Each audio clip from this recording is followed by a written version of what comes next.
On play. Welcome everybody. We are now in our third series. We are continuing the ESEA clan war between Impressive Play and their representative MeFTW, MeFTW, being the purple Terran in the bottom left. Going to go ahead and battle it out against Frosticles. You are Frost is going to be the blue Protoss in the top right. We are having these guys playing their first game of their respective best of three. Yeah, definitely. And I mean, right now it's 1-1, so the next one to grab a point is actually that's huge. It is going to be seriously important. Because with this game with this series tied 1-1, or the entire series, not just this mini series. The series of the team versus team score. There we go. The team versus team score is 1-1, guys, and it's essentially first to 3 wins, and whether that takes an ace match or not depends on your dominance. But in the other mini series, so if IP can win the next 2, they win the whole series. If UR wins the next 2, they win the whole series. So these are really key things, because they both have given away their free win now. Oh, definitely. I mean, you don't want to give it the freeway win.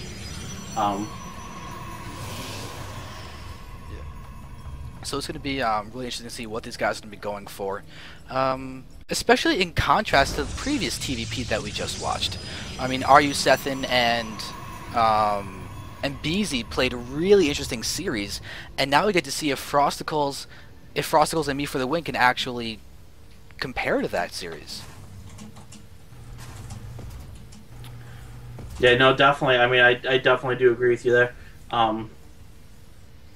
Yeah. It'd also be a lot of fun to compare the respective styles of the two players from each of their teams, being of the same race, and especially considering that IP's been around for so long that I am fairly certain that Sethin and MeFTW have talked, played a bunch, just discussed various strategies, doing all the good teammate kind of things, and I'm really curious to see if they're going to just show similar tendencies. No, definitely. I mean, Frost we've seen. Frost does a lot of different builds. He does like his 1-gate expand. And by the way, I meant because I know they're different races. I was saying that in the matchup, because TVP they've practiced a lot against each other, so we may see just similar trends in the series and stuff like that. I'm not saying they're going to be playing the same when they can, because they're different races. So just clarifying that point for you all, because I don't want to be yelled at. It's pretty much the brunt of it. Alright. So now, Frost is working, getting out his warp gate. Still no second gas, and not very much in terms of the chrono. So it looks like he will be throwing down his Nexus at the 24 food mark. So it looks like kind of a huckish 20-gate expand, except he's actually building the first couple things, but he's cut pros, which is odd. Maybe he's just trying to get an extra unit or 2 out. You know, put a little pressure on, you know? Unless he's actually 4-gate, but he's building more probes. I think what he's doing is getting down that Nexus in time and shaving off some seconds and minerals to the point where he'd be able to fend off a T-Rex. But now we're watching a Reaper pushing around the map. So MeFTW did go for a Reaper expansion, because we see the command center is building in the back of his base. Alright. Yeah. So the Stalker is now continuing to run around, be aggressive at the front.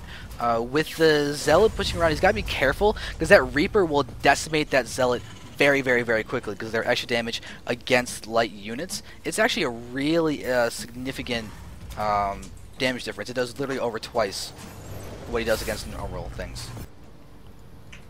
No, it definitely, I mean, the Reaper expand is very smart. I do like the Reaper expand because it does cause damage.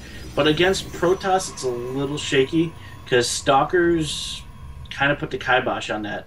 And one Stalker in a mineral line against one Reaper, yeah, but that's the main point. Is it in the mineral line? Is Protoss trying to move out to get that scout information to see if they can be aggressive with a big gateway follow-up, or do they have to sit back and tech? They want to pop around, look out for scouting SCVs, and a Reaper comes in as a surprise, and there is an avenue to do that. On Cloud Kingdom, you move in, your Stalkers are out, you have no warp gate tech at that point, your next Stalker is in starter, it's halfway done.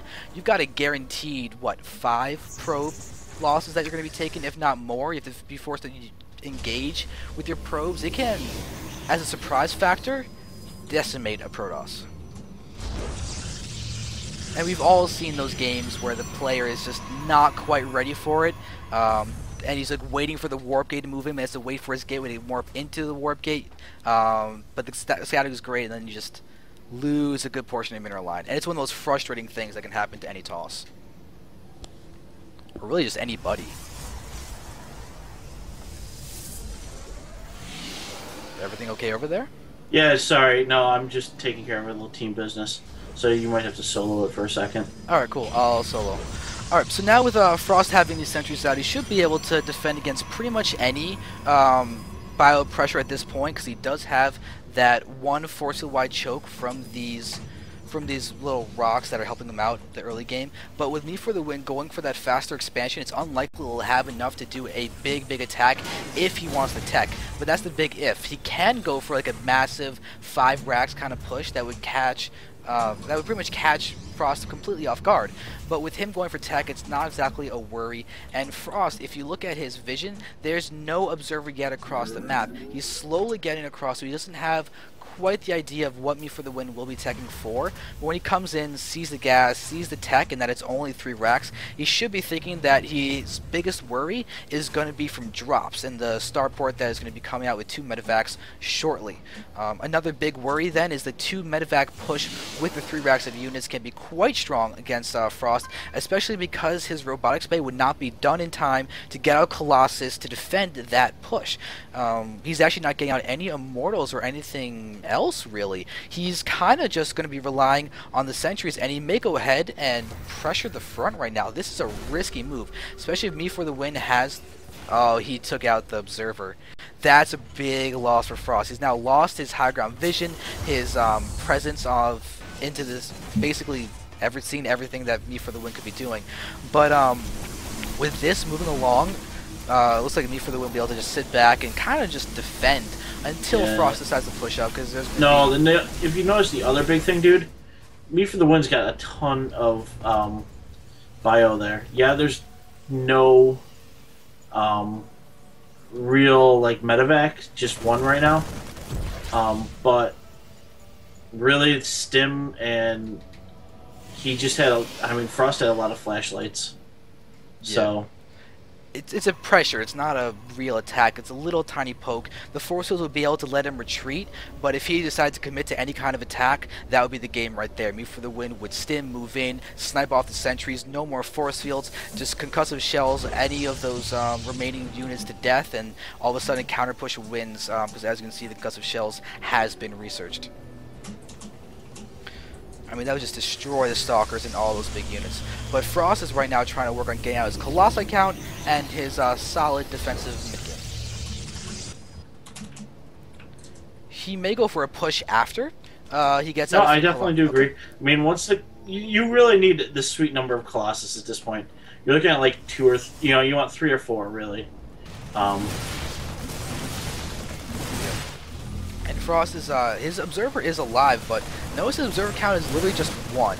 This is a very risky thing for Protoss to do, because 1 observer looking at the army and the base, that's great and all, he's looking at this push, but he's got no advanced warning of drops or anything. If he had just had an observer over here, an observer over here, that would just be such a huge benefit. Plus, he's going to lose control of his watchtowers because of the presence on the map for Me for the Win, and so observer in the middle of the field would be amazing.